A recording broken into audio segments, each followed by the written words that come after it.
बेटा मैं तुम्हें फोन ही करने वाली थी। खैरियत? मिसेस अहमद का इंतकाल हो गया। क्या? मुझे तो खुद यकीन नहीं आ रहा, मेरी कल उनसे बात हुई है। It's really shocking, Mom. और रीम का तो बहुत बुरा हाल था, अपने होश में ही नहीं है वो। I hope, Mom, उससे अब कुछ समझ आ जाए। उसके तो मियाँ ने मेरे सामने इतनी ज्यादा बदतमीजी की उसके साथ। खैर मॉम, ये तो उनका पर्सनल मामला है, हमें इससे क्या। हाँ पर्सनल मामला तो है, लेकिन रीम का तो मुझे ऐसा लग रहा है कि डाउनफॉल शुरू हो गया है। उधर फैक्ट्री में आग लग गई है, मिसेस अहमद चली गई। मिसेस अहमद के तो इन-लॉज ने प्रॉपर्टी के मसले पर इतने केसेस किए में, रीम कैसे हैंडल करेगी ये सब कुछ? क्या मॉम, फैक्ट्री में आग लग गई? ये सब कुछ सुन के तुम इतने परेशान क्यों हो? मॉम, उसी फैक्ट्री के मेन ऑफिस में तो उजाला के डॉक्यूमेंट्स रखे थे। अरे ये तो परेशानी वाली बात है बेटा, तुम्हें कुछ करना चाहिए इसके लिए। मैं मेन ऑफिस करके पूछता हूँ, कॉल शायद इन्फॉर्मेशन मिल जाए। ठीक है, तुम बात कर लेना, मैं थोड़ी देर में भाई साहब की तरफ जाऊंगी।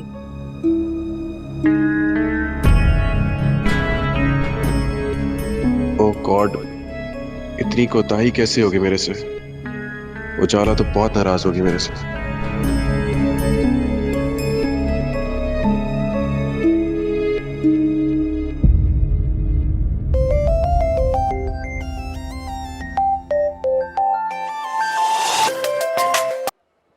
हेलो।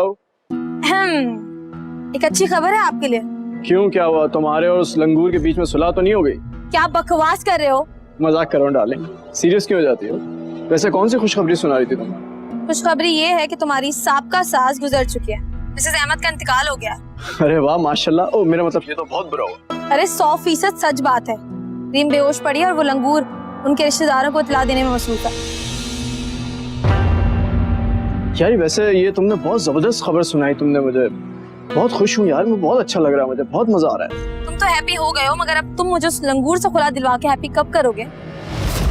मैं तंग आ चुकी हूँ तुम्हारे इन रोज रोज के बहानों से और तैमूर के सामने एक्टिंग कर करके। मुझसे नहीं हो रहा ये सब कुछ।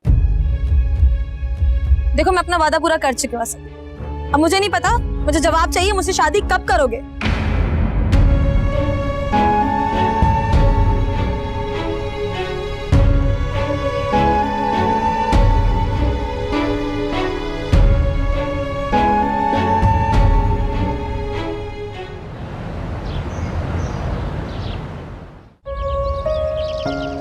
को अंदाजा ही नहीं है कि अगर मेरे ओरिजिनल डॉक्यूमेंट्स ना मिले तो मेरी इतने सालों की मेहनत जाया हो जाएगी।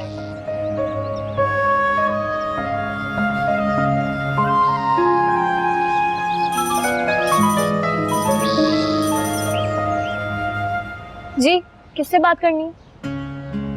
आपसे ही बात करनी है, और किससे? जब मेरा कोई काम नहीं कर सकते तो मुझसे बात करने की भी कोई जरूरत नहीं है आपको। क्या हुआ, नाराज हो? नहीं नहीं, मैं तो बहुत खुश हूँ, है ना? खुश तो होना चाहिए, आखिरकार हमारी मंगनी जो हो रही है। बात मत करें मुझसे आप। चलो फिर मंगनी कर लेते हैं। कैसे कैसे फजूल है ना, मैं इतना परेशान हूँ यहाँ और आपको मजाक की सूझी हुई है। अच्छा चलो यही बता दो कि नाराज क्यों हो? आपने मुझसे क्या प्रॉमिस किया था तबरेज? क्या मेरे डॉक्यूमेंट्स लाकर देंगे रीम के ऑफिस से? I'm so sorry यार, मैं काम में इतना फंसा हुआ था कि मुझे याद ही नहीं था। लेकिन फंसी भी तो मैं हूँ तबरेज। मेरा पूरा तालीमी करियर दांव पे लगा हुआ है और किसी को परवाह ही नहीं है यहाँ। अच्छा बात तो सुन लो, मैंने रीम के ऑफिस में बात की थी, वो कह रहे थे कि डॉक्यूमेंट्स के लिए आपको मेरे साथ जाना पड़ेगा। लेकिन मैं क्या करूंगी वहां जाकर? ये तो वहां जाके ही पता चलेगा। और रीम, उसने अगर कोई इशू क्रिएट कर दिया मुझे ऑफिस में देखकर तो? डोंट वरी, उसकी मॉम की रिसेंटली डेथ हुई है तो वो छुट्टियां लेके गई हुई है। इसी दौरान हम काम करवा लेंगे, आपके सारे डॉक्यूमेंट्स निकल आएंगे। अच्छा चलें ठीक है, मैं फिर अम्मा से पूछ लेती हूँ। ठीक है चलो ठीक है, पूछ के आप मुझे एक दफा टेक्स्ट कर देना, ठीक है? ओके, अल्लाह हाफिज।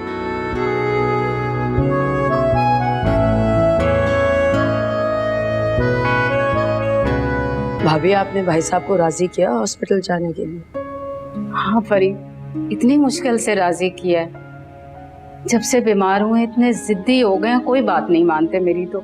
इसीलिए चाह रही हूँ कि डॉक्टर को दिखा दो, इंडिपेंडेंट हो जाएंगे तो बहुत बेहतरी होगी। अपने मोहताजगी की वजह से चिड़चिड़े हो गए। ठीक कह रही हो, अच्छे खासे चलते फिरते थे, 2-2 नौकरियां करते थे, 4 पैसे ही लग गए, बोलने से भी गए। भाभी परेशान होने से कुछ नहीं होगा, बस आप दुआ किया कीजिए। जलाल की कोई खबर आई? हाँ, कभी कभार फोन कर लेता है, पता नहीं कहाँ कहाँ मारा मारा फिरता होगा। भाभी एक बात पूछो, आप नाराज तो नहीं होंगी? जलाल का पूछना चाह रही होगी कि वो इस रास्ते पे कैसे लगा। जी। बस महरूमियाँ, तुम्हारे भाई की बेजान सख्तियाँ, लड़का था बागी हो गया। वैसे भाभी मुझे गलत मत समझिएगा, शमा की रविश भी मुझे ठीक नहीं लगी। वो भी अपनी अज़दवाजी जिंदगी की नाकामी का जिम्मेदार हमें ठहराती है, इसलिए अपनी मर्जी करती है। काम भी शुरू कर दिया उसने। काम करने में तो कोई हर्ज नहीं है, लेकिन आपने किसी के घर में उसे काम करने की इजाजत कैसे दे दी? वो घर में तो काम नहीं करती, वो तो किसी फैक्ट्री में काम करती है। नहीं भाभी, वो किसी फैक्ट्री में काम नहीं करती है, किसी के घर में मेड है। मैं तो खुद अचानक वहां गई हूँ तो मेरी नजर पड़ी। मेड? मेड क्या होती है? जो घरों में मुलाजमाएं होती हैं उन्हें मेड कहते हैं ना। वैसे भाभी मैं तो हैरान रह गई थी वहां उसको देख के, और मुझे देख के वो भाग गई एकदम से। क्या?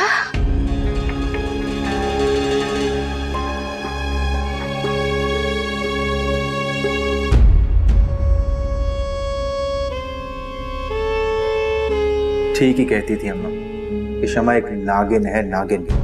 वो किसी को किसी वक्त भी डस सकती है, और वही हुआ। लेकिन शमा, इस बार तुम्हें माफी नहीं मिलेगी। बहुत दुख दिया है ना तुमने मुझे। मैंने तुम पर एतबार किया और तुमने क्या किया?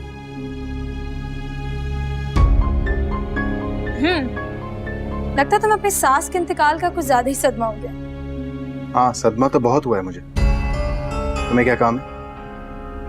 वो तुम्हारी सास के रिश्तेदार बाहर आए हुए हैं और तुम्हारा और रीम का पूछ पूछ के मेरे कानों में दर्द कर दिया। निकल आओ जरा बाहर। उन्हीं से बचने के लिए यहाँ खड़ा हूँ। वैसे तैमूर एक बात सुन लो, तुम उनके रिश्तेदारों में से किसी एक को भी यहाँ डेरा ना डालने देना, वरना हमारा दाना पानी उठ जाएगा यहाँ से। तुम फिक्र नहीं करो, तुम्हारा दाना पानी अभी यहाँ से नहीं उठने वाला। अच्छा जरा बाहर निकल आओ। तुम्हें पता है मुलाजिम भी तरह तरह की बातें कर रहे हैं। सबको देख लूंगा मैं। तुम जाओ यहाँ से। अच्छा जल्दी आ जाना।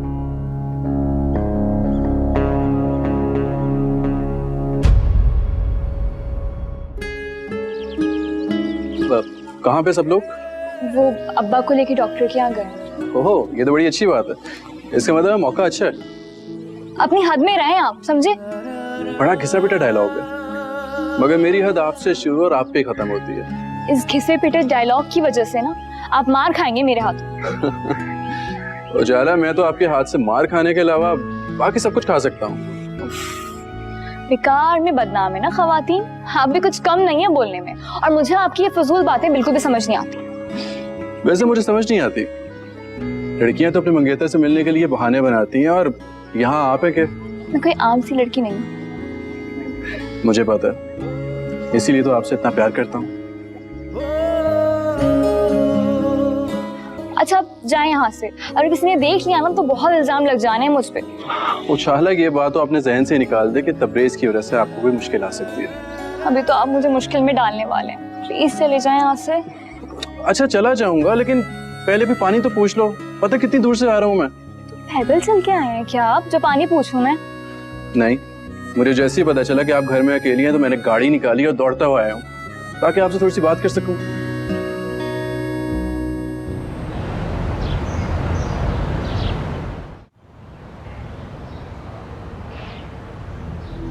तैमूर, तुमने यहाँ गाड़ी क्यों रोक दी है? तुम क्या मुझे यहीं उतार दोगे बीच रास्ते में? हमारा साथ यहीं तक था शमा। क्या मतलब? मतलब ये कि घर पे मेरी सास की डेड बॉडी पड़ी है, मुझे वापस पहुंचना है जनाजे पे। तैमूर, तुम इतना गुस्सा क्यों कर रहे हो? और जब ये सब कुछ तुम जानते थे तो फिर यहाँ तक आते ही ना। ठीक कह रही हो, मेरी गलती है। इतनी मिर्ची क्यों चबा रहे हो? तुमने सुना नहीं रीम के रिश्तेदारों की बातें? टेंशन हो रही है मुझे उसकी। उफ़ो तैमूर, तुम्हें टेंशन लेने की कोई जरूरत नहीं है। और एक बात कान खोल के सुन लो, उस बंगले के अकेले वारिस हो तुम, और उस कारोबार के भी। ये बिजनेस क्लास के लोग हैं, इनका दिमाग कब फिरता है कुछ पता नहीं चलता, समझी? जाओ अब मुझे घर पहुंचना है। ये तो ऐसे भागा है जैसे किसी चुड़ैल से पीछा छूटने में भागते हैं। अल्लाह हाफिज।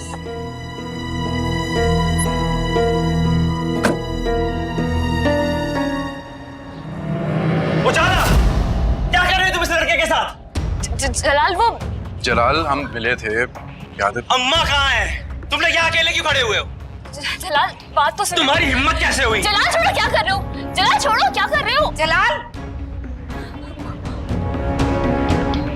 अरे कम बखत, घर आते ही तूफान खड़ा कर दिया तुमने।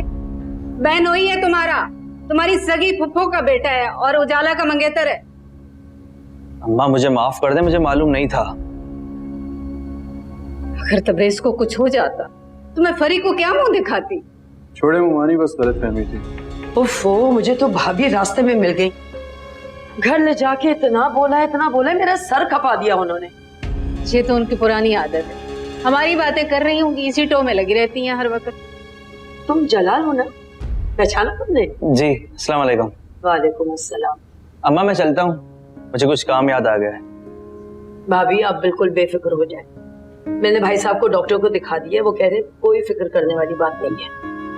शुक्र अल्हम्दुलिल्लाह। बेटा मुझे एक गिलास पानी तो पिलाओ। कितना बोलती हैं बड़ी भाभी। शुक्रिया फरी। अरे कैसी बातें कर रही हैं आप। हाँ हाँ मैं बैठ जाऊंगी, मैं तो तुम्हारा कमरा देख रही थी, मुझे बहुत अच्छा लगा, बिल्कुल तुम्हारी तरह सादा सा है।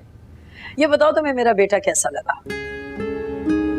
अरे इतना शर्मा रही हो। अरे वाह, पप्पू आज फिर मौजूद है यहाँ पे। कैसी हो शमा? बस जी रही हूँ। क्या बात है, इतनी उदास क्यों हो? तुम्हें दिख नहीं रहा उजाला कि तुम्हारी बहन थकी हुई आई है? एक गिलास पानी का ही पिला दो। शमा तुम बैठो, मैं पिलाती हूँ। बैठे हो। देखा पप्पू आपने, इस घर में मेरा किसी को भी एहसास नहीं है, हालांकि मेरी सगी बहन को भी नहीं। अरे बेटा गई तो है वो तुम्हारे लिए पानी लेने, उसे एहसास है जभी तो गई है ना। कोई एहसास नहीं है पप्पू, दिखावा है सारा, और उजाला से बेहतर दिखावा कौन कर सकता है भला। अब मैं सीधी सादी सच्ची लड़की सारी बात सबके मुंह पे कह देती हूँ, इसीलिए तो सबको बुरी लगती हूँ। अरे तुमसे ये सब बातें कौन कहता है? कुछ बातें कहने की नहीं होती पप्पू, कुछ चीजें बंदा खुद भी महसूस कर लेता है, और इस घर में मेरी औकात किसी मुलाजमा से कम नहीं है, इसलिए तो मैंने सोचा कि दूसरे के घर की मुलाजमा बन जाऊं। मुझे बहुत अफसोस हुआ उस दिन तुम्हें उस घर में मुलाजमा के रूप में देखकर। तो और क्या करती पप्पू, अब अम्मा अब्बा ने मुझे उजाला की तरह नहीं पढ़ाया था, अगर पढ़ाया होता तो मैं किसी अच्छी जगह पे होती। एक मिनट, जहाँ तक मुझे पता है तुम्हें पढ़ने लिखने का शौक ही नहीं था। देखा, भड़का दिया ना उजाला ने भी आपको मेरे खिलाफ। वो सबको ऐसे ही भड़काती है मेरे खिलाफ, कभी खुश नहीं रहने देती मुझे। आपके भी कान भर दिए उसने।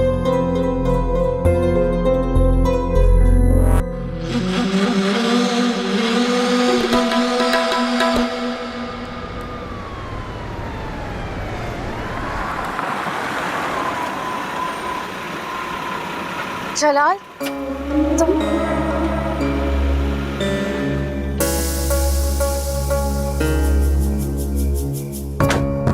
जलाल तुम हर जगह मेरे सामने क्यों आ जाती हो?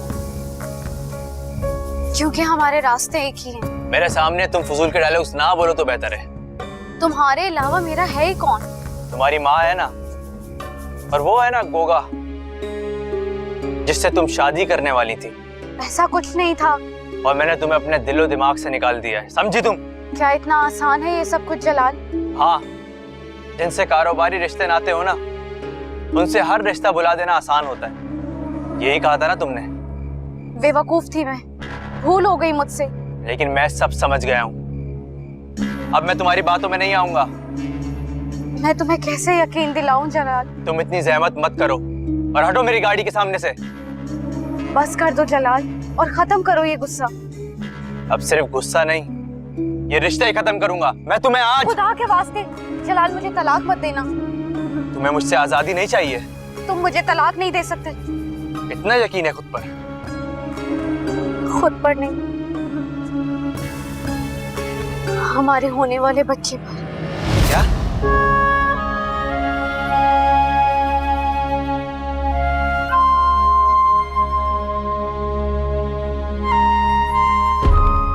नहीं आया हमें जलील करते हुए। अम्मा क्यों मार रही है इसे? हमारी जो बदनामी में कसर बाकी रह गई थी ना, वो पूरी कर रही है ये। मैंने ऐसा भी क्या कर दिया अम्मा, एक जॉब ही तो की है। मासीगिरी की जॉब किसी की कोठी में?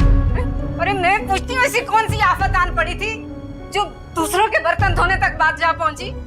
अम्मा पप्पू ने झूठ बोला है आपको, मैं तो वहाँ मीट की हेड हूँ। और आप तो अम्मा मुझे जानती हैं, भला मैं क्यों ऐसे काम करूंगी। तुम बस ये गिरी हुई हरकतें करना, मुझे सुकून ना लेने देना। हर जगह बेइज्जती कराई है तूने। अम्मा उस वक्त तो आपकी इज्जत पे कोई आंच नहीं आई थी, जब आपकी ये लाडली बेटी जेल की सलाखों के पीछे थी। मेरी बारी में आप मुझे सुनाती हैं बस। चुप करो तुम। वो तो इसकी कंपनी वालों ने फंसा दिया था, वरना इसकी कभी कोई शिकायत नहीं आई। हाँ, जैसे मेरे तो जगह जगह इश्तिहार लगे हैं थानों में। बस जबान चलाती रहना कम बात। बताती हूँ मैं तेरे बाप को। अम्मा देखिए, अब्बा को नहीं बताएगा मैंने ऐसा भी कौन सा गलत काम कर दिया है। आप लोगों को तो मेरी खुशियां बर्दाश्त ही नहीं होती। अपनी दूसरी औलादों की तरफ से तो आपने अपनी आंखें बंद कर रखी हैं। बकवास बंद। कोई जरूरत नहीं घटिया काम पर जाने की। कल से तुम्हारा जाना बंद। ऐसे कैसे नहीं जाने की जरूरत है, मेरे पूरे महीने की तनख्वाह है वहाँ पे।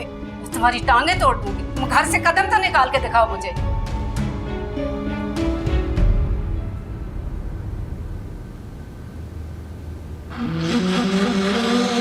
मैं भी देखती हूँ कौन रोकता है मुझे। मैं तो जरूर जाऊंगी।